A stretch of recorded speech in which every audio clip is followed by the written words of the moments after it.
Hi friends எல்லாருக்கும் AJ ஃபேமிலியோட அன்பார்ந்த வணக்கம். இன்னைக்கு நான் ஒரு கேரளா ஃபுட் ரெசிபி தான் செஞ்சு காட்ட போகிறேன். இதுக்கு கேரளாவில் வட்டையப்பம்னு சொல்லுவாங்க.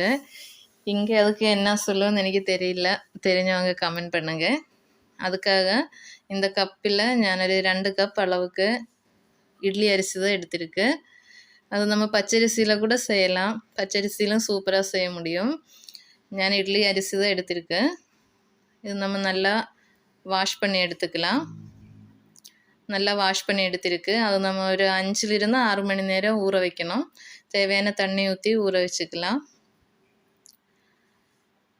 ஒரு 6 மணி நேரம் கம்மி, அது இந்த அரிசினால 6 மணி நேரம் ஊற வைக்கணும். 6 மணி நேரம் ஆயிடுச்சு. நான் அந்த தண்ணியெல்லாம் வடித்து எடுத்திருக்கு.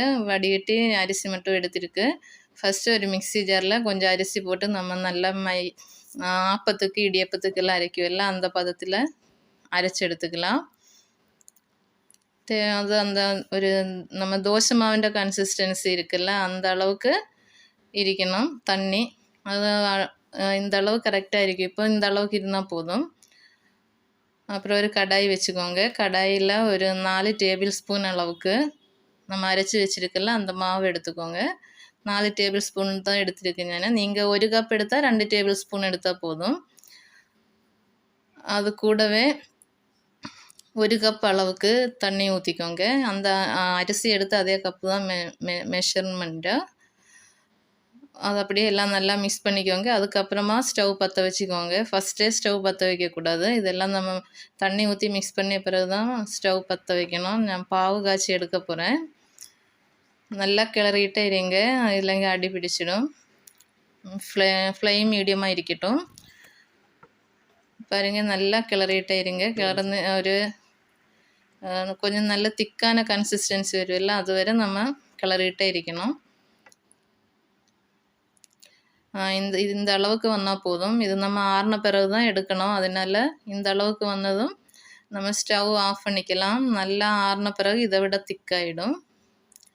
இது இப்போ கரெக்டான பதம் ஆயிடுச்சு. நான் ஸ்டவ் ஆஃப் பண்ணி ஆற விடலாம், நமக்கு ஆற வைக்கலாம்.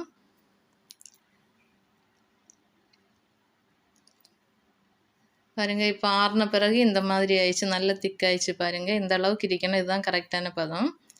அதுக்கப்புறமா ഞാനൊരു அதே கப்புக்கு 1.5 கப் அளவுக்கு தேங்காய் துருவி எடுத்திருக்கு.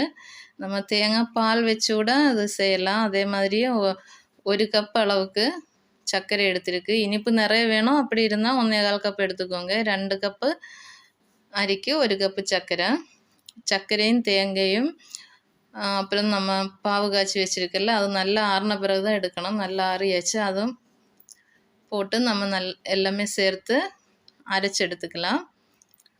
அது கூடவே 1 டீஸ்பூன் அளவுக்கு ஏலக்காய் பவுடர், அப்புறம் 1 டீஸ்பூன் ஈஸ்ட், இன்ஸ்டன்ட் ஈஸ்ட்டு தான் போட்டிருக்கு. நம்ம இல்லை கடுகு மாதிரி இருக்குல்ல, அதானங்கில் நல்லா சுடுதண்ணியை பால் ஊற்றி நல்லா மிக்ஸ் பண்ணி வச்சு 10 மினிட்ஸ் எடுத்ததுக்கப்புறம் எடுக்கணும். பாருங்கள், எல்லாம் நல்லா அரைஞ்சிச்சு. நம்ம ஒன்றாவே எல்லாம் சேர்த்து மிக்ஸ் பண்ணிக்கலாம். இது நம்ம ஈஸ்டெல்லாம் போட்டிருக்கேனால அது அப்படியே பொங்கிடும். அதனால் இந்த பாத்திரத்தில் பத்தாது, நான் வேறொரு பாத்திரத்தில் கூட மாற்றணும். இது இப்போ எல்லாம் நல்லா மிக்ஸ் பண்ணியாச்சு. இந்த பாத்திரத்தில் கூட பாதி ஊற்றி மாற்றணும். அது ஒரு 1/4 டீஸ்பூன் அளவுக்கு உப்பு போட்டிருக்கு. உப்பு மறக்காமல் போடுங்க, அப்போ தான் நம்ம அந்த இனிப்பு பேலன்ஸ் ஆகும்.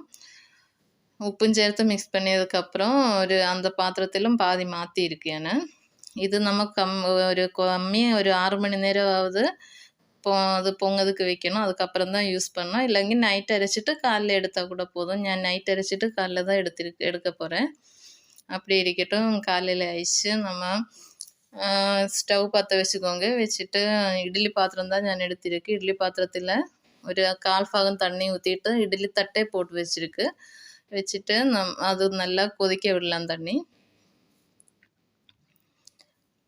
அது இல்லாமல் ഞാനൊരു കേക്കിൻ്റെ പാത്രം தான் എടുത്തിருக்கு. അതെല്ലാം നെയ്യ് ഇല്ലെങ്കിൽ എണ്ണ ഇരിക്കുന്ന தடவிக்கோங்க. சைடிலும் எல்லாiடம் ஒன்று தடவி வச்சுக்கோங்க. நம்ம மாவு பாரு இந்த அளவுக்கு நல்லா பொங்கியாச்சு. இது ரொம்ப ஃபோர்ஸில் மிக்ஸ் பண்ணக்கூடாது, லைட்டாக மிக்ஸ் பண்ணி எடுத்துக்கோங்க. அதுக்கப்புறம் நம்ம நெய் தடவி வச்சுக்கின பாத்திரத்தில் ஒரு 1/4 பாகம் ஊற்றினா போதும். நிறைய அரை பாகெல்லாம் ஊற்றினா வேகிறதுக்கு கொஞ்சம் கஷ்டமாக இருக்கும். 1/4 பாகமாக ஊற்றி எடுத்தால் போதும். அது எடுத்துட்டு இப்போ தண்ணி கொதிச்சிடுச்சு நம்ம இட்லி பாத்திரத்தில். அது மேலே இதே மாதிரி வச்சுக்கோங்க. நம்ம வீட்டில் இருக்கிற என்ன பாத்திரம் சாப்பிடுதோ தட்டில் கூட இதே மாதிரி எடுத்தால் போதும். இது எப்படி ஒரு 20 to 30 மினிட்ஸ் ஆகும் வேவதுக்கு. 30 மினிட் ஆயிடுச்சு. ஓப்பன் பண்ணி பார்த்துருக்கு பாருங்கள். ஒரு ஸ்டிக் ஏதாவது இருந்தால் இதே மாதிரி குத்தி பாருங்கள். அதில் ஒட்டெல்லாம் அப்படி இருந்தால் அது வெந்துருச்சு பாருங்கள். எதுவுமே ஒட்டலாம். ஒரு 30 நிமிஷம் கரெக்டாக அரை மணி நேரம் ஆயிடுச்சு இன்னைக்கு. நம்ம அது வெளியில் எடுத்துக்கலாம். நல்லா ஆறின பிறகு தான் பாத்திரத்துலேருந்து வெளியில் எடுக்கணும். இது பாருங்கள், அவ்வளோ சூப்பராக டேஸ்ட்டாக இருக்குது. இது எல்லோரும் ஒரு தடவை செஞ்சு பாருங்கள். நல்லா அவ்வளோ என்ன சொல்கிறேன், ஸ்போஞ்சு மாதிரி இருக்கும். அப்படியே பாருங்கள் எப்படி இருக்குன்னு பாருங்கள். இது குழந்தைகளிருந்து பெரியவங்களிருந்து எல்லாருக்குமே ரொம்ப விரும்பி சாப்பிடணும் ஒரு டிஷ்ஷு. எல்லோரும் ஒரு தடவை வீட்டு செஞ்சு பாருங்கள். செஞ்சு பார்த்துட்டு எப்படி இருக்குன்னு மறக்காமல் கமெண்ட் பண்ணுங்கள், லைக் பண்ணுங்கள், ஷேர் பண்ணுங்கள். வீடியோ பார்த்துட்டு இருக்கீங்க எல்லாருக்கும் ரொம்ப நன்றி. எல்லாருக்கும் ஏஜே ஃபேமிலியோட ஹாப்பி நியூ இயர். தேங்க்யூ.